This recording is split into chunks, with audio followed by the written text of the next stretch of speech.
Everyone, this is Mehul Mehta and welcome back to my YouTube channel.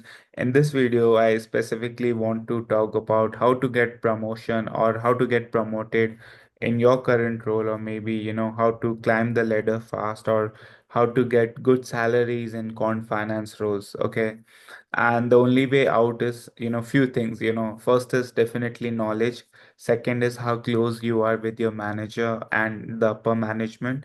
And I feel like I feel third is like how well you are able to, communicate your work, which is I feel the most important thing. So let's come to knowledge. The I feel it's like the most important thing. See, because if you, I mean, I feel like okay, so I'll share my story. So like getting jobs in US is extremely challenging, not just because you have a lot of applicants, but because the process itself is very tough for an international student. So what happened was when I was in my master's degree, I got six job offers. Okay, so I'm not flaunting here. The reason I'm telling you this is because why I received so many job offers, even though it's so challenging to get a single job in US, is because of the knowledge. That's the only thing. So I remember like, okay, we had, certain subjects. So I used to speak to a lot of people back in my master's degree.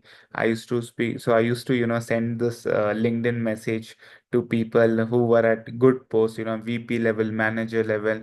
And I used to ask, okay, hey, my name is Mehul, I just arrived to US, and being an international, it's always tough to get a job. Can you tell me, or can you give me a simple tip? Which subject should I work on? Okay. And everyone gave a different answer. But eventually, I found like derivatives, risk management, fixed income, stochastic modeling, time series, data science, machine learning, portfolio side. All these were like some common subjects that, most of my LinkedIn, messages were about. Okay. I mean, the replies I got. So I was like, okay, let me, go one by one. So what I did was I just bought, because back then, like getting books in USA is really, really costly. It's like $50, $60. So what I did was I just went online, got PDFs of all these books, good books. I spoke to professors and got to understand, okay, these are certain books in these areas, and I got those books. So what I started doing was I started reading each and every chapter bit by bit every day. And I feel that really helped me in my interviews. Why? Because I had such a solid foundation just in my theoretical piece, as well as I built a lot of practical projects at the same time.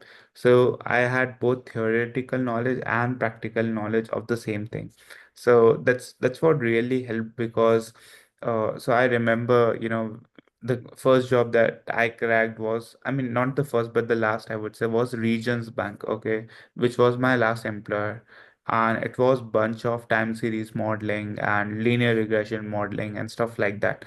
They asked me so many questions, which for a fresher it's so overwhelming, to know all those questions. And but I was like bang on. So I replied to even not even a single question I missed. That was the attitude.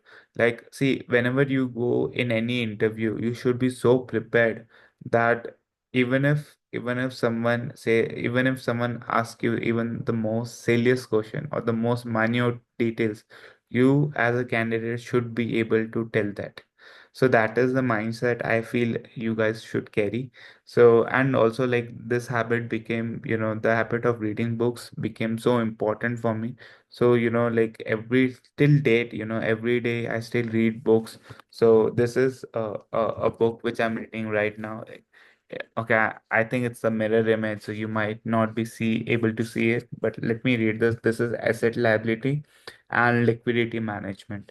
So a lot of quants work in the treasury side of the financial institution, and this is where ALM really helps you. The knowledge of ALM really helps you. So point I'm trying to say is knowledge is one thing which is really important. I don't know how much you all study, but study every day. You know, I mean, it would be crazy if I tell you like I study like 3 to 4, 5 hours every single day. So I'll tell you the time. I'm not sure if you guys are able to see. It's 2:35 here. It's morning in USA. Okay. And my thing is like, okay, let's get up at 2. So as soon as I come from my office, around 8 o'clock I sleep, and then I sleep from 8 to 2, which is like 6 hours, 6 good hours, and then I study from 2 to 6. So, and then again sleep for an hour and then go to office. Okay. So that's how I follow my schedule. So point I'm trying to say is you really need to work hard to upskill yourself. Once you have the knowledge, I mean, people would be more than happy to take you in their teams. So even if you want to get promoted, you need to show that you have knowledge of a lot of things, different things, and you also know how things are getting, I mean, how different things come into picture together. That is also the most important part, because I see like a lot of people are technical, but they don't understand the business side of it. I'll give you one simple example. Let's say Black-Scholes is used to price European option. Okay, let's say we have gotten the price, but what is next thing? So understanding why this model, is used, and where is the model being used, that is equally important. So getting the business side of it and the technical side of it is very important for all of you. Now, knowledge is one thing. Second thing is having a good connection with bosses definitely helps. So back in India, I was never a good person, because I guess in India it's all about. I mean, it's really bad because your bosses want that. Okay, you. I don't want to, say it in exact word, but yeah, the work culture in India is like bad, I would say. So yeah, the bosses has different expectation from you as a candidate. So it's fine. I mean, see, point trying to say is have a good connection with your bosses. Make sure whatever you are working on, you need to be really communicative. Even if you're working on, let's say, two projects, you need to tell them, okay, I'm working on this project. These are the minute details. So that is what makes them realize, okay, you are really working hard. So I feel like these are certain things. But again, for me, what is the most important thing? Knowledge. If you have knowledge, you will excel in your career anywhere. Even if, let's say you are stuck in one role and your bosses are not promoting you. I mean, there are a lot of opportunities out there. Don't think that if you're not being promoted, it's your fault. No. Sometimes your bosses are not able to realize the talent that you bring on the table. So when you leave, that's where they realize. So which is totally fine. See, everyone is different. Sometimes, of course, as a firm, they also need to save revenue. Sorry, they also need to save money, and they need to make sure they minimize the additional cost associated with you being an employee, and that's where they do not promote you. But again, point being said, focus on knowledge. That is the most important thing. So I hope this video might help you in some or the other way. But yes, guys, please work hard. I'm sure that will really help you. All the best.